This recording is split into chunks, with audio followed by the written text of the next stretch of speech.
Assalamualaikum. Welcome to my channel chemistry eta online. आज की इस वीडियो में हम लोग ऑर्गेनिक कंपाउंड के चैप्टर से लेक्चर नंबर 4 को स्टार्ट करने जा रहे हैं। तो चलो स्टार्ट करते हैं बेटा।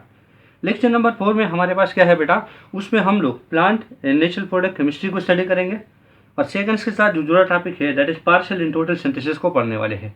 ठीक, तो हमारे पास क्या है बेटा, plant and natural product chemistry में सबसे पहले हम नेचुरल प्रोडक्ट को जाने। नेचुरल प्रोडक्ट क्या होता है, तो नेचुरल प्रोडक्ट के बारे में डिफिनेशन ऐसे है कि those compound which are produce by plant and animal, मतलब वो कंपाउंड जो प्लांट और एनिमल से बन जाए उन्हीं प्रोडक्ट को क्या बोलते हैं बेटा, नेचुरल प्रोडक्ट। और इनकी स्टडी को हम क्या बोलते हैं बेटा, नेचुरल प्रोडक्ट केमिस्ट्री। मतलब हमारे पास क्या है, ये जो ब्रांच आपके सामने मैंने लिखवा रखा है नेचुरल प्रोडक्ट केमिस्ट्री, तो ये एक माइनर ब्रांच है, एक छोटा सा ब्रांच है जो कि हम लोग केमिस्ट्री में, ऑर्गेनिक केमिस्ट्री में इसको पढ़ाते हैं। ठीक, अब यहाँ देखो बेटा, हमारे पास जो मुख्तलिफ किस्म के नेचुरल प्रोडक्ट जो हम लोग प्लांट और एनिमल से हासिल करते हैं उसके कुछ एग्जाम्पल मैंने आपके सामने लिखवा रखे हैं। इसमें से हमारे पास जो स्पेशली जो हमारे सिलेबस में, हमारे टॉपिक में इंक्लूडेड है वो ये है बेटा कि हमारे साथ कैंसर के खिलाफ एक एजेंट का इस्तेमाल किया जाता है that is anti cancer agent palliate, short इसको क्या बोलते हैं बेटा, टेक्सोल। तो ये जो हमारे पास एंटी कैंसर एजेंट पेलिएट जो है इसको हम हासिल करते किस तरफ से, तो मतलब इसको हम हासिल करते हैं बेटा यू ट्री से। अब यू ट्रीज हमारे पास किन किन दरख्तों को बोलते हैं, ये बेटा उन दरख्तों को बोलते हैं जिसमें मोस्टली क्या होते हैं बेटा, कौन होते हैं। मतलब हमारे पास स्पेशली वो प्लांट आ गए जो कॉर्निफेरस होते हैं। ठीक, अब नेक्स्ट हमारे पास क्या है बेटा, that is anti malarial agent artemisinin. मतलब हमारे पास जो नेक्स्ट एक ऐसा एजेंट है जो बिल्कुल मलेरिया के खिलाफ काम करता है। ठीक, मलेरिया के ट्रीटमेंट के लिए इस्तेमाल किया जाता है, that is what, anti malarial agent artemisinin. अब बेटा जिस पौधे से एक्सट्रैक्ट किया जाता है तो हमारे पास क्या है, दैट इज आर्टिमिसिया एनुअल। अब बेटा उनके शॉर्ट नाम है कि जिसको हम लोग उससे पुकार सकते हैं। तो शॉर्ट नाम हमारे पास क्या है, जो कॉमन नाम है दैट इज आर्टिमिसिया एनुअल के लिए क्या है बेटा, दैट इज सेक ब्रश और वर्मवुड। इन्हीं पौधों से हम इनको एक्सट्रैक्ट कर सकते हैं। अब मैं आपको एक ऐसे एग्जांपल बता देता हूं जो हमारी डेली लाइफ में कॉमन हो, जो हम जानते हैं डायरेक्ट, और मतलब हम उनको प्लांट और एनिमल दोनों से हासिल कर सकते हैं। जैसे मैंने आपके सामने एग्जाम्पल लिखवा रखा है कार्बोहाइड्रेट। अगर हम कार्बोहाइड्रेट की बात करें, लेट्स सपोज हमारे पास है बेटा ग्लूकोज। हम ग्लूकोज को हासिल करते हैं किससे बेटा, हम पौधों से हासिल कर सकते हैं। अगर यहाँ पर मैं बात कर दूं बेटा तो हमारे पास क्या है, सक्रोज। सक्रोज एक कार्बोहाइड्रेट है, इनको भी हम पौधों से हासिल कर सकते हैं। ठीक, इस तरीके से हमारे पास बहुत सारे और कार्बोहाइड्रेट है। जैसे मैं आपको और एग्जाम्पल बता दूं, हमारे पास क्या है, स्टार्च। ठीक, तो स्टार्च हमारे पास क्या है जो हम लोग पौधों से हासिल कर सकते हैं। एक पॉलीमर है, एक कार्बोहाइड्रेट्स है। तो मतलब इनको हम लोग क्या करते हैं बेटा, इनको हम लोग पौधों से हासिल कर सकते हैं। तो ये वो प्रोडक्ट हो गए जो हम लोग क्या करते हैं बेटा, प्लांट और एनिमल से हासिल करते हैं। तो this product is said to natural product. मैंने कुछ और एग्जांपल आपके सामने लिखवा रखे हैं, जैसे विटामिन। तो विटामिन हमारे पास क्या है बेटा, ये ऐसे कंपाउंड होते हैं जो हमारी लाइफ के लिए वो बहुत ही ज़्यादा एसेंशियल होते हैं। उनकी कमी और बेसिस से हम लोगों को मुख्तलिफ प्रॉब्लम का सामना करना पड़ता है। कम हो जाए तो भी प्रॉब्लम और बढ़ जाए तो भी प्रॉब्लम। कुछ एग्जाम्पल मैं आपके सामने लिखवा देता हूँ। जैसे हमारे पास क्या है बेटा, एडिक। तो एडिक हमारे पास क्या है बेटा, vitamin A, vitamin D, vitamin E, vitamin के। तो edict is a fat boy. ये याद करने का तरीका है कि हमारे पास जो विटामिन आप देख रहे हो दीज आर फैट सोलुबल, तो हम इसको ऐसे याद कर सकते हैं बेटा, edict is a fat boy. और दो और एग्जाम्पल विटामिन हमारे पास जो क्या है, vitamin B complex and vitamin C. तो हमारे पास क्या है बेटा, दिस इज वाटर सोलुबल। तो आप देख रहे हो बेटा कि यहाँ हमारे पास जितने भी कंपाउंड है, जितने भी हमारे पास विटामिन है, इसको भी हम एक्सट्रैक्ट कर सकते हैं किससे बेटा, प्लांट एंड एनिमल से। जैसे मैं आपको एक एग्जांपल बता देता हूं, तो विटामिन ए हमारे पास जो है उसका साइंटिफिक नाम क्या है बेटा, विटामिन ए का साइंटिफिक नाम जिसको हम क्या बोलते हैं बेटा, रेटिनॉल। अब रेटिनॉल हमारे पास एक ऐसा कंपाउंड है जो कहां पर पाया जाता है बेटा, आंखों में। तो ये ऐसे कंपाउंड हो गए जो कि हम लिविंग सोर्सेज से हासिल करते हैं। कुछ और एग्जाम्पल भी आपके सामने मैंने लिखवा रखे हैं। जैसे हमारे पास बेटा प्रोटीन। तो प्रोटीन तो हम जानते हैं बेटा, हमारे पास प्रोटीन क्या है, जैसे कि हम लोग हेमोग्लोबिन की बात कर ले, हेमोग्लोबिन। इस तरीके से मैं एक और प्रोटीन की बात कर लूँ, हमारे पास क्या है, मायोग्लोबिन। तो बहुत सारी प्रोटीन हम लोग इन लिविंग सोर्सेज से हासिल कर सकते हैं। नेक्स्ट मैंने लिखवा रखा है बेटा लिपिड। तो लिपिड तो बहुत ही ज़्यादा है। जैसे फॉर एग्जाम्पल मैं आपको बता दूं कि हमारे पास क्या है, स्टीराइड हार्मोन जो होते हैं वो सारे क्या बेटा, वो हमारे पास लिपिड है। इसमें जो कोलेस्ट्रॉल होता है, cholesterol is the important precursor. ठीक, तो कोलेस्ट्रॉल इसका क्या है बेटा, इंपॉर्टेंट प्रिकर्सर है। और इन्हीं से क्या होता है बेटा, 6 हार्मोन बनते हैं। जैसे हमारे पास एंड्रोजन, एक्सट्रोजन, प्रोजेस्टेरोन एंड टेस्टोस्टेरोन। तो बहुत सारे कंपाउंड हम लोग हासिल कर सकते हैं प्लांट और एनिमल को। तो जो प्रोडक्ट हासिल हुआ उसको क्या बोलेंगे बेटा, उसको हम बोलेंगे नेचुरल प्रोडक्ट, और इसकी स्टडी को क्या बोलेंगे बेटा, नेचुरल प्रोडक्ट केमिस्ट्री। ठीक, अब नेक्स्ट देखो बेटा, नेक्स्ट हमारे पास जो है partial synthesis and total synthesis. सबसे पहले हम लोग सिंथेटिक कंपाउंड के बारे में पढ़ते हैं। तो सिंथेटिक कंपाउंड का मतलब क्या है, ये वो कंपाउंड होगा जिसको हम बनाते हैं बेटा किस में, लेबोरेटरी में। तो those compound which are prepared in the laboratory from the living और नॉन लिविंग सोर्स। जब हम लोग किसी कंपाउंड को बनाते हैं लेबोरेटरी में लिविंग या नॉन लिविंग सोर्स से, उस कंपाउंड को बोलते हैं सिंथेटिक ऑर्गेनिक कंपाउंड। और बेटा उनकी स्टडी को क्या बोलते हैं, सिंथेटिक ऑर्गेनिक केमिस्ट्री। अब देखो बेटा, इस बात पर फोकस करनी चाहिए कि जो सिंथेसिस होता है वो दो किस्म का होता है।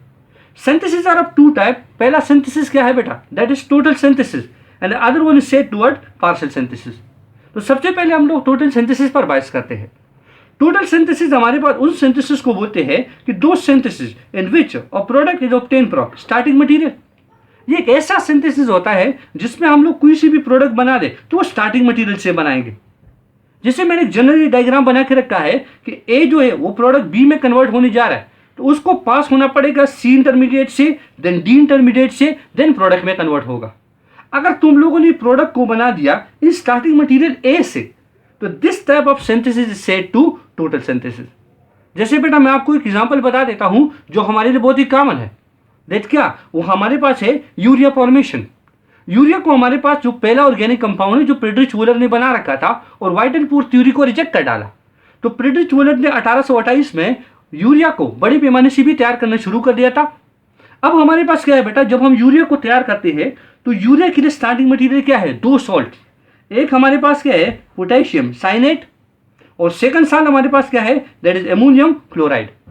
अगर हम देखते हैं तो हमारे पास इन दोनों साल्ट को देखो बेटा, यहाँ पर हमारे पास पोटेशियम जो होगा वो क्लोरीन के साथ मिल जाएगा, पोटेशियम क्लोराइड विल फॉर्म। ठीक, और सेकंड हमारे पास क्या है, अमोनियम साइनाइड के साथ मिल जाएगा, तो ammonium cyanide will be form. अगर देखा जाए बेटा, जहां पर हमारे पास जो अमोनियम साइनाइड है दिस इज एन इंटरमीडिएट।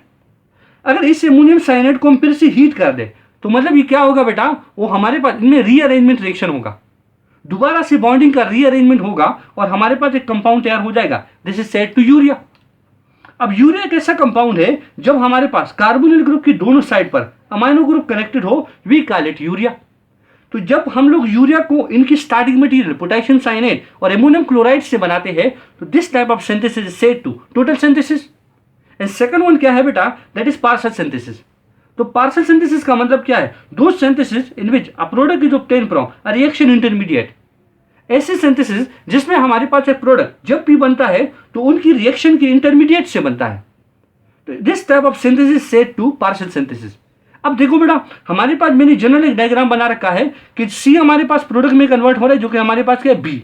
तो बी हमारे पास एक प्रोडक्ट है जिसको हमने एक रिएक्शन इंटरमीडिएट से बनाया, दैट इज सी। तो यहां मैंने मेंशन करके रखा है, इस पर मैंने स्टार भी कर रखे हैं, दीज आर रिएक्शन इंटरमीडिएट।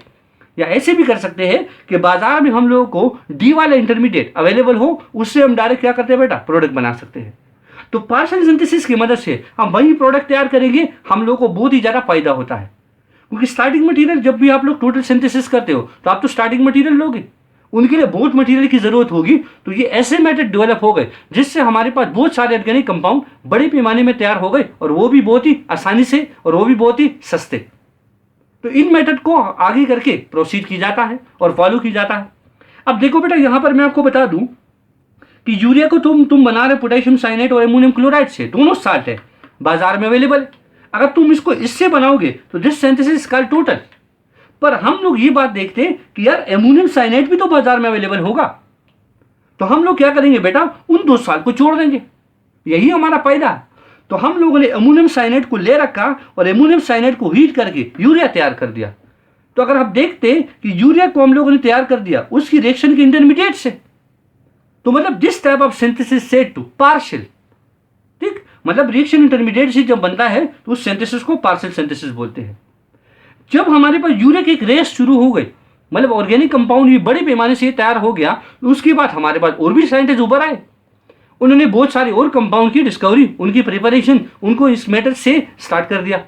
जैसे कि हमारे पास 1903 में गुस्ताव कोम्प आया, उन्होंने केम्पर जैसा कंपाउंड तैयार किया। केम्पर का मॉलिक्यूलर फार्मूला क्या है, दैट इज C10H16O। ये हमारे पास एक ऐसा कंपाउंड है, this is said to insecticide. ये हमारे पास इंसेक्टिसाइड है जो इंसेक्ट हशरात को मारता है। इंसेक्टिसाइड का मतलब क्या है, इंसेक्ट हम लोग जानते हैं तो हमारे पास हो गया शराब, और लास्ट में हमारे पास जो साइड का वर्ड आ जाता है इसका मतलब क्या हो गया बेटा, किलर। तो क्या करता है, ये इंसेक्ट को मारता है। सिर्फ किस जैसा काम करता है जैसे हम नॉर्मली इस्तेमाल करते हैं बेटा, नेप्टलीन। नेप्टलीन भी हमारे पास क्या है, इंसेक्टिसाइड है, तो उस जैसा ही काम करता है। तो कैम्पर को गुस्ताव कोम्पल ने 1903 में बड़े पैमाने से तैयार किया। इसके बाद हमारे पास और साइंटिस्ट आए, जैसे कि हमारे पास एसिटिक एसिड बड़े पैमाने से तैयार हुआ, और इस तरीके से ऑर्गेनिक कंपाउंड को एक रेस मिली, और उस लोगों ने, साइंटिस्ट ने मतलब मुख्तलिफ किस्म के कंपाउंड की प्रिपरेशन स्टार्ट कर दी और उनको बड़े बड़े पैमाने से तैयार कर लिया। तो ये थे हमारे पास क्या बेटा, total synthesis, partial synthesis and natural product chemistry. ठीक, इस वीडियो में इतना ही काफी है। इंशाल्लाह अगले लेक्चर में हम लोग क्या करेंगे, डिस्ट्रक्टिव डिस्टिलेशन ऑफ कोल को पढ़ेंगे। तो उम्मीद है आप लोगों को वीडियो अच्छी लगी होगी। Thank you for watching my video. Allah Hafiz.